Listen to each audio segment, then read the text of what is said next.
ભાવનગર શહેરના સાંઢિયાવાડ વિસ્તારમાં કોંગ્રેસના પૂર્વ નગરસેવિકા અને હાલ ભાજપમાંથી ચૂંટણી લડેલા ગીતાબેન પરમારના પુત્ર કુમાર પરમાર પર મોડી રાત્રે આદિલ બાદશાહ અને તેના સાથી મિત્રો દ્વારા છરીના 3 થી 4 ઘા ઝીકીને જીવલેણ હુમલો કરવામાં આવ્યો। સમગ્ર વિસ્તારમાં ચકચાર મચી છે। ઘટના અંગે માહિતી મળતા સિટી ડીવાયએસપી સહિતનો પોલીસ કાફલો પણ સ્થળે દોડી આવ્યો હતો।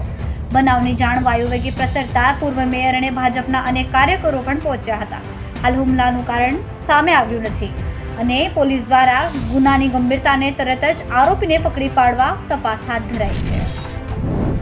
આજે ગંગાજળિયા પોલીસ સ્ટેશનમાં લીંબડીવાળી સડક જે છે વિસ્તાર સાંઢિયાવાડથી આગળના ભાગે સાંજના રાતના મોડી રાતના જે આશરે 11 સાડા 11ના સમયે આ કામે જે કુમાર રવિભાઈ કરીને જે છે તેને આદિલ ઉર્ફે બાદશાહ અને બીજા ઈસમો દ્વારા કોઈ બી કારણસર છરીના ઘા મારેલ અને ત્યાં જે કુમાર જે છે ત્યાં સ્થળ પર જ ઘાયલ અવસ્થામાં હતા તેવી પોલીસને માહિતી મળતા પોલીસ પીસીઆર ત્યાં સ્થળ પર ગઈ અને ત્યાં જોયું તો કુમારભાઈ ત્યાં હતા અને તેને શરીરે ગંભીર ઈજાઓ હોય તાત્કાલિક સર્ટી હોસ્પિટલે લાવવામાં આવેલા અને હાલમાં કુમારભાઈની સર્ટી હોસ્પિટલમાં સારવાર ચાલુ છે।